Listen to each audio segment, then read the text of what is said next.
Next है हमारा inertial and non inertial frame of reference. Inertial and non inertial frame of reference में सबसे पहले हम बोलते हैं फ्रेम ऑफ रेफरेंस क्या है। फ्रेम ऑफ रेफरेंस उसे बोलते हैं जिसके अंदर, जिसमें व्यक्ति को हम या उस व्यक्ति जो ऑब्जर्व करने वाला है, ऑब्जर्वर को हम उसके अंदर, उस सिस्टम के अंदर सिचुएट कर देते हैं, तो वो क्या कहलाती है, फ्रेम ऑफ रेफरेंस। जैसे अगर जो ऑब्जर्वर है अगर वो ग्राउंड पे खड़ा हुआ है तो वो क्या कहलाएगी, हमारी फ्रेम ऑफ रेफरेंस। अगर ऑब्जर्वर ट्रेन में है तो वो क्या कहलाएगा, हमारा फ्रेम ऑफ रेफरेंस। यानी कि जो भी ऑब्जर्वर जहाँ पे भी होगा वो क्या कहलाती है, हमारी फ्रेम ऑफ रेफरेंस। तो ये देखिए, the system in which situated observe take observation is called frame of reference. Frame of reference क्या होती है, टू टाइप्स होती है, इनर्शियल फ्रेम ऑफ रेफरेंस और non inertial frame of reference. Inertial frame of reference क्या होती है, inertial frame of reference वो होती है जो न्यूटन्स लॉ को क्या करती है, फॉलो करती है, जो क्या करे, न्यूटन्स लॉ को फॉलो करती है, और जिसमें एक्सलरेशन जो होना चाहिए वो क्या होना चाहिए, इक्वल टू 0 होता है, तो उसे हम बोलते हैं फ्रेम ऑफ रेफरेंस। यानी कि नेट फोर्स क्या होना चाहिए, 0, वेलोसिटी कांस्टेंट, तो वो क्या कहलाती है, हमारी inertial frame of reference. Inertial frame of reference वापस सुन लेते हैं क्या होता है। Inertial frame of reference which follow Newton's law, it's follow क्या होना चाहिए, it's follow Newton's law, and acceleration is 0, velocity is constant, and net force is equal to 0, and this is called inertial frame of reference. inertial frame of reference में क्या होना चाहिए, frame stationery भी हो सकती है और मूविंग भी हो सकती है, पर वेलोसिटी क्या होनी चाहिए, यूनिफॉर्म होनी चाहिए। वेलोसिटी यूनिफॉर्म वेलोसिटी, हमने वी क्या बोला है, कांस्टेंट बोला ना, तो क्या बोलते हैं हम, यूनिफॉर्म वेलोसिटी। ये देखिए डेफिनेशन पढ़ लेते हैं, the frame of reference which are either stationary और moving with uniform velocity along a straight line are called inertial frame of reference. अब नेक्स्ट है हमारा non inertial frame of reference. Non inertial frame of reference में हम क्या बोलेंगे, which does not follow, which does not follow Newton's law, and acceleration is not equal to 0, and net force is not equal to 0। तो ये क्या कहलाता है, हमारा non inertial frame of reference. हम यहाँ पे बोल रहे हैं the frame of reference which are in motion, हमने यहाँ पे यूनिफॉर्म मोशन नहीं बोला है, यहाँ पे हमने बोला है कि मोशन में होना चाहिए, with an acceleration are called non inertial frame of reference. ठीक है, तो ये हमारा नॉन इनर्शियल फ्रेम का हो गया। नॉन इनर्शियल फ्रेम, अब सबसे पहले हमारा आता है फ्रिक्शन। फ्रिक्शन क्या होता है, अपोज रिलेटिव मोशन। फ्रिक्शन क्या है, अपोज रिलेटिव मोशन, यानी कि टू ऑब्जेक्ट्स के बीच में जो मोशन हो रहा है उसको क्या करे, अपोज करे, उसे क्या हम क्या बोलते हैं, फ्रिक्शन। यानी सापेक्ष गति का विरोध करता है, उसे हम क्या बोलते हैं, friction. Oppose relative motion, when a body slips on the surface of other body, यानी कि दूसरी बॉडी पे बॉडी क्या कर रही है, वो स्लिप हो रही है उसके सरफेस पे, then an opposing force starts acting between the surface, उनके सरफेस के बीच में इन कॉन्टैक्ट, उनके सरफेस जो कॉन्टैक्ट में है उनके बीच में क्या होता है, एक फोर्स लगता है, तो उसे हम क्या बोलते हैं, this force oppose the motion, और ये फोर्स क्या करता है, उनके मोशन को अपोज करता है, this force is called motion of friction. तो जैसे हमने शॉर्ट में बोल दिया अपोज रिलेटिव मोशन डेफिनेशन, तो अपोज रिलेटिव मोशन हो गया। अपोज रिलेटिव मोशन, फ्रिक्शन क्या करते हैं हम, अपोज रिलेटिव मोशन। अब ये टू टाइप्स के होते हैं, स्टैटिक फ्रिक्शन और डायनेमिक फ्रिक्शन। स्टैटिक फ्रिक्शन क्या होता है, स्टैटिक फ्रिक्शन होता है maximum value of static friction is called limiting friction. Static friction को हम क्या बोलते हैं, लिमिटिंग फ्रिक्शन भी बोलते हैं, यानी स्टैटिक फ्रिक्शन की मैक्सिमम वैल्यू क्या कहलाती है, हमारी लिमिटिंग फ्रिक्शन कहलाती है। अगर हम बात करें स्टैटिक से हमें पता चल रहा है, यानी कि जो भी बॉडी है वो क्या होनी चाहिए, स्टेशनरी होनी चाहिए, यानी कि रेस्ट पे होनी चाहिए। तो अब हम इसको स्टैटिक फ्रिक्शन होता है, एक डायनेमिक या काइनेटिक फ्रिक्शन होता है। इसी को हम देख रहे हैं। देखो ये है हमारा स्टैटिक, स्थैतिक लिखा है तो ये होता है स्टैटिक, हिंदी में बोलते हैं, ठीक है, स्टैटिक फ्रिक्शन। और ये होता है हमारा काइनेटिक या डायनेमिक फ्रिक्शन।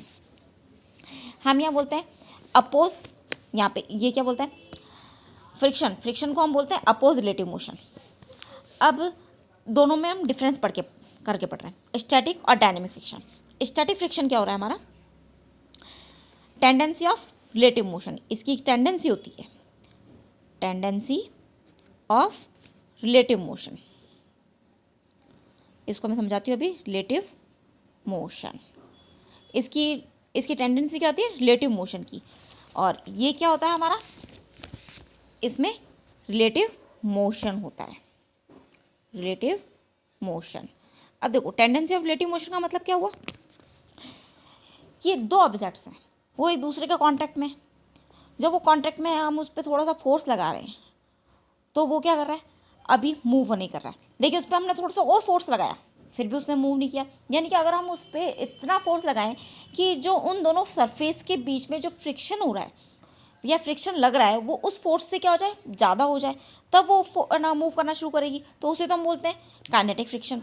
लेकिन जब मान लो हमने जो फ्रिक्शन फोर्स, मान लो टू बॉडी, यहाँ समझो ये एक बॉडी है जिस पे हमने क्या लगाया, एक फोर्स लगाया, हम इसको पकड़ के खींच रहे हैं आगे की तरफ, पुल कर रहे हैं आगे की तरफ। मान लो इस पे मैंने फोर्स लगाया 20 न्यूटन का, ओके, और पीछे की तरफ इस पे फ्रिक्शन फोर्स लग रहा है 10 न्यूटन का, तब तो ये मूव कर जाएगी और ये क्या कहलाएगी, हमारी काइनेटिक फ्रिक्शन। इस पे जो फोर्स लगेगा वो क्या लगेगा, काइनेटिक फ्रिक्शन, क्योंकि आगे की तरफ मूव कर रहा है।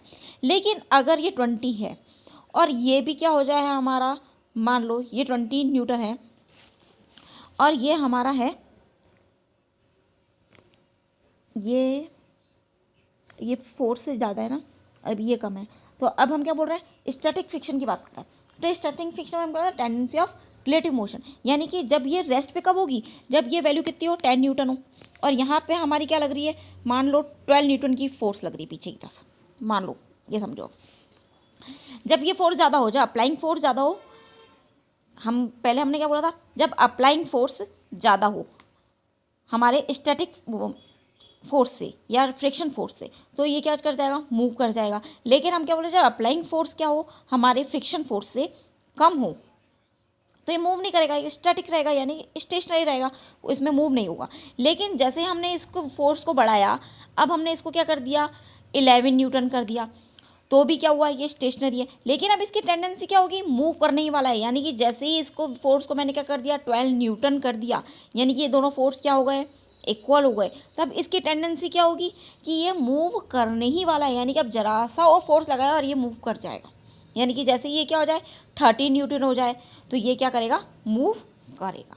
तो ये इसी को हम बोलते हैं टेंडेंसी ऑफ रिलेटिव मोशन। अब हम यहाँ क्या बोलते हैं कि जो रिलेटिव मोशन है, ये जो स्टैटिक फ्रिक्शन है, स्टैटिक फ्रिक्शन क्या होता है हमारा, सेल्फ एडजस्टिंग होता है। यानी कि सेल्फ एडजस्टिंग कैसे है कि ये अपने जो फोर्स को क्या करता है, सेल्फ एडजस्ट कर लेता है। सेल्फ एडजस्ट करने के लिए हम देखो इसका एग्जांपल दिखाते हैं कि ये अपने आप को क्या करता है, सेल्फ एडजस्ट कर लेता है। सेल्फ एडजस्ट, अब देखो इसको हम अभी पढ़ते हैं, इसको कैसे समझाते हैं।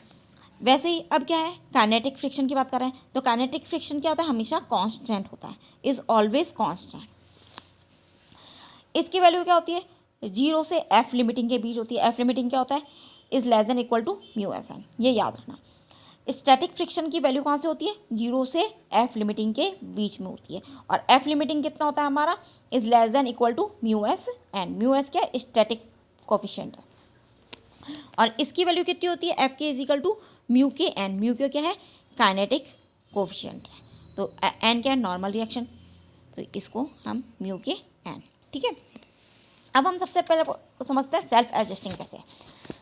सेल्फ एडजस्टिंग ऐसे होता है कि मान लो ये एक बॉक्स है, ये एक सरफेस पे रखा हुआ है, ये है हमारा 20 kg का कोई फोर्स बॉक्स है, इस पे हमने एक फोर्स लगाया F 12 न्यूटन का फोर्स लगाया।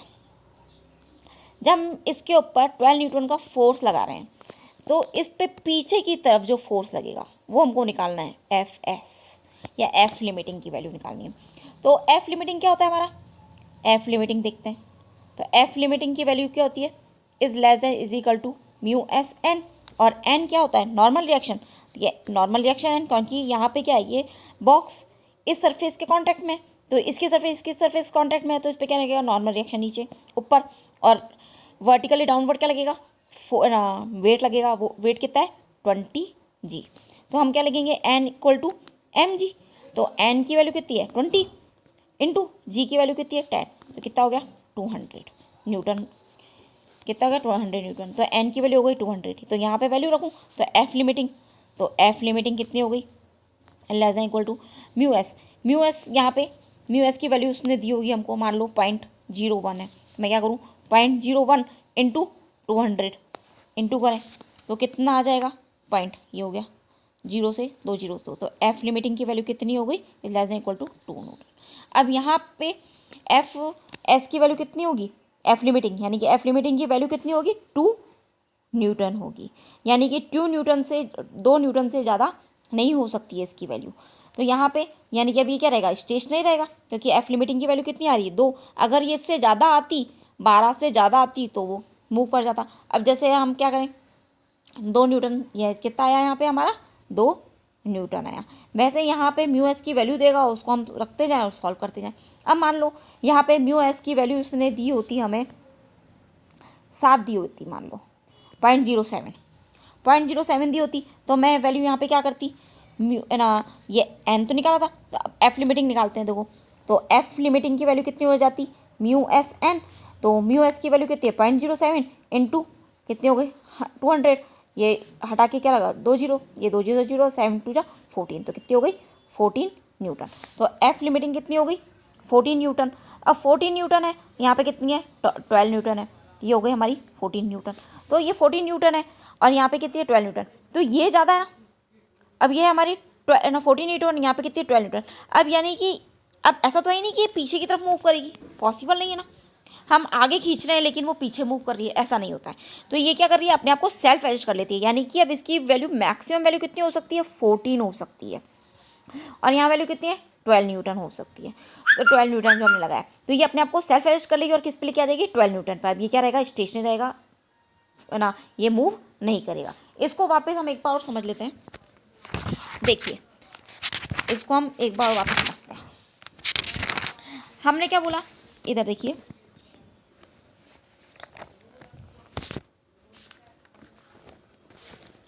ये देखिए, हम यहाँ पे क्या बात कर रहे हैं, स्टैटिक फ्रिक्शन की बात कर रहे हैं।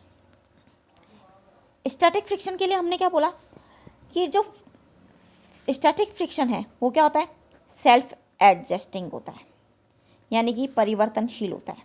सेल्फ एडजस्टिंग है, सेल्फ एडजस्टिंग है। इसका मतलब क्या हुआ, हमने क्या बोला, एक बॉक्स है, वो एक सरफेस पे रखा हुआ है। ये है हमारा 20 kg का, 20 kg का ये हमारा वेट है। इस वेट पे हमने फोर्स लगाया F 12 न्यूटन का, ठीक है। अब ये जो वेट है, इस पे फोर्स लगाया, तो ये वाला ब्लॉक इस सरफेस के कांटेक्ट में, तो इसका जो वेट लगेगा वो नीचे की तरफ लगेगा, यानी कि 20 g नीचे की तरफ लगेगा। नॉर्मल रिएक्शन का लगेगा ऊपर की तरफ लगेगा, एन ऊपर की तरफ लग गया। अब हमको निकालना है कि इसके ऊपर पीछे की तरफ सेल्फ एडजस्टिंग है हमने बोला है, तो एफ लिमिटिंग की वैल्यू निकालूँ मैं, तो एफ लिमिटिंग की वैल्यू निकालते हैं। तो एफ लिमिटिंग निकालना है, तो एफ लिमिटिंग की हमने क्या बोला है, F limiting is less than is equal to mu S N, और एन इक्वल टू यहाँ पे हम देख चुके हैं, तो एन इक्वल टू कितना हो गया 20 जी हो गया, और 20 इंटू जी की वैल्यू कितनी होती है 20 जी, तो 20 इंटू 10, तो कितना हो गया 100। तो एन की वैल्यू कितनी हो गई 100 न्यूटन। 10 एन की वैल्यू कितनी हो गई 100 न्यूटन हो गई। तो हमने यहाँ रखा F limiting equal to mu S. अब मान लो म्यू एस की वैल्यू मेरे को यहाँ पे दी हुई है 0.01 दी, तो यहाँ पे वैल्यू रखी हमने 0.01 इंटू एन। एन की वैल्यू कितनी हो गई 100 हो गई, पॉइंट हटाया तो यहाँ पे कितनी हो गई 100, यहाँ पे 2 है, ठीक है 200 है, ये हट गया, 2 जीरो से 2 जीरो कट गया, तो एफ लिमिटिंग की वैल्यू कितनी हो गई, is less than is equal to 2 newton हो गई। अब यहाँ पे पीछे की तरफ फोर्स कितना लगेगा, 2 न्यूटन लगेगा, यानी कि आगे की तरफ फोर्स ज़्यादा है और ये वैल्यू कितनी है, 2 न्यूटन है। अब इसकी वैल्यू क्या हो सकती है, 2 तक ही हो सकती है, 2 से ज़्यादा नहीं हो सकती है, यानी कि इसकी वैल्यू 2 से ज़्यादा नहीं हो सकती। तो अब ये क्या करेगा, आगे की तरफ मूव कर जाएगा, यानी कि अब जो ब्लॉक है वो क्या आ जाएगा, मोशन में आ जाएगा। लेकिन अगर इस पे म्यू एस की वैल्यू कितनी दे दी, 0.07 दी हुई है, तो हमने अभी एन की वैल्यू तो निकाल ली थी, कितनी आई थी 200, तो हम क्या करेंगे, F limiting is less than is equal to mu S N, mu S की वैल्यू कितनी है हमारी 0.07 इंटू एन की वैल्यू आई थी हमारी 200, हमने यहाँ वैल्यू सॉल्व करेंगे तो वैल्यू कितनी आ जाएगी, 7 14, ये आ गई 14 न्यूटन एफ लिमिटिंग। अब एफ लिमिटिंग की वैल्यू कितनी है 14 न्यूटन, तो हम यहाँ क्या बोल रहे हैं कि जो ब्लॉक है, इस ब्लॉक के ऊपर इधर तो फोर्स लग रहा है 12 न्यूटन का, और पीछे की तरफ एफ लिमिटिंग की वैल्यू कितनी आई है 14 न्यूटन आई है, यानी कि मैक्सिमम वैल्यू कितनी हो सकती है इसकी, 14 न्यूटन हो सकती है। अब ऐसा तो कभी नहीं होता है ना कि हम फोर्स लगाएं आगे की तरफ और वो पीछे की तरफ मूव करे, ऐसा नहीं होता है। तो ये क्या करते हैं हम, इसको क्या बोल रहे हैं, सेल्फ एडजस्ट है, तो ये क्या करेगा, अपनी वैल्यू को सेल्फ एडजस्ट कर लेगा, यानी कि 12 से ये किस पे आ जाए ना, 14 से किस पे आ जाएगा, ये 12 न्यूटन पे आ जाएगा, ताकि ये क्या हो जाए, स्टेशनरी रहे। तो ये हमारा स्टेशनरी रहेगा, यानी कि रेस्ट पे रहेगा। तो इसीलिए हमने बोला है कि ये हमारा स्टैटिक फ्रिक्शन क्या होता है, सेल्फ एडजस्टिंग होता है। ओके, अब हम बात कर रहे हैं एंगल ऑफ फ्रिक्शन की। एंगल ऑफ फ्रिक्शन के लिए वही हमने बात करी कि एक ब्लॉक है, वो एक सरफेस के ऊपर रखा हुआ है, तो हमने क्या बोला, नॉर्मल रिएक्शन एन ऊपर की तरफ लगेगा और नीचे की तरफ क्या लगेगा, एम जी फोर्स लगेगा, वेट इसका नीचे की तरफ लगेगा। फ्रिक्शन फोर्स का लगेगा पीछे की तरफ, ये हमने बोला फ्रिक्शन फोर्स क्या लगा पीछे की तरफ। तो रिजल्टेंट भी क्या लगेगा इस तरह से, क्योंकि ये भी एक ना वेक्टर क्वांटिटी, ये भी वेक्टर, इसका रिजल्टेंट क्या लगेगा, इधर लगेगा, तो ये रिजल्टेंट हमने आर लगा दिया। ये इससे कितना बना रहा है, एंगल थीटा बना रहा है, ये एंगल कितना हो गया हमारा थीटा, तो ये हमने इस पे, तो ये एफ एस है, तो ये भी तो हो गया हमारा एफ एस, ये हमने बना दिया एफ एस, ये भी क्या है हमारा, ये एफ एस बन गया।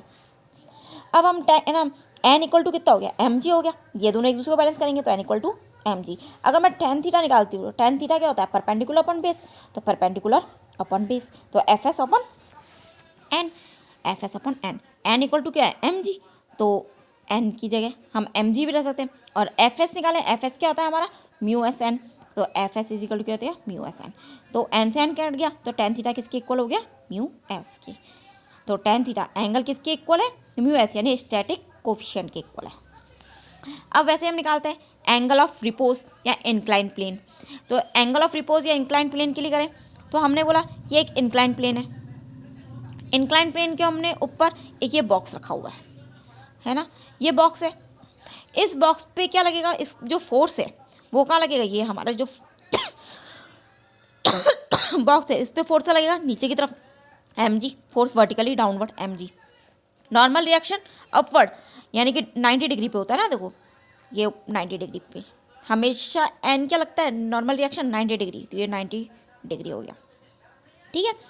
अब हम क्या बोल रहे हैं, अब देखो ये नीचे की तरफ मूव कर रहा है तो फ्रिक्शन फोर्स लगेगा इधर, तो हमेशा कंफ्यूज मत होना कि हम कहाँ पे इसके कंपोनेंट कहाँ पे करें और कहाँ पर ना करें। देखो ये तो हमारा क्या जा रहा है 90 डिग्री, यही तो 90 डिग्री नहीं बना रहा है ना, ये किसी के साथ है 90 डिग्री बना रहा, ये हमारा 90 डिग्री है, ये एक एंगल नीचे ये अलग बन रहा है, तो हम क्या करें इसके दो कंपोनेंट कर देते हैं, इसके दो कंपोनेंट किए, हमने क्या किया इसको आगे बढ़ा दिया और इसको ये दो कंपोनेंट किए, तो एम जी ये थीटा था, ये थीटा है, तो हमने क्या बोला कि जो थीटा वाला कंपोनेंट होता है वो क्या होता है कॉस का होता है, तो ये क्या हो गया एम जी, ये हमने किया तो ये हो गया हमारा, देखो एम जी, तो ये हो गया हमारा एम जी कॉस थीटा, और ये हो गया हमारा M G sine theta.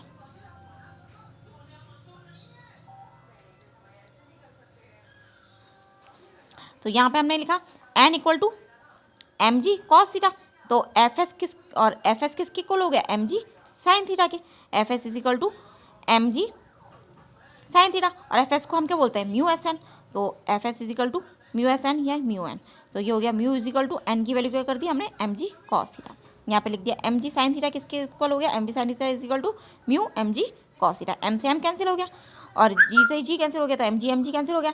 Sign theta is equal to cos theta, तो sine theta upon cos theta is equal to कितना हो गया म्यू, और sine theta upon cos theta किसके हो गया tan theta, tan theta is equal to किसके आ गया म्यू के। ठीक है, अब यहाँ पे हम बोलते हैं या म्यू एस भी ले सकते हो, तो ये दोनों क्या हो गए incline plane, angle of incline plane और एंगल ऑफ रिपोज इक्वल हो गए, तो हम ले सकते हैं angle of incline plane equal to angle of friction.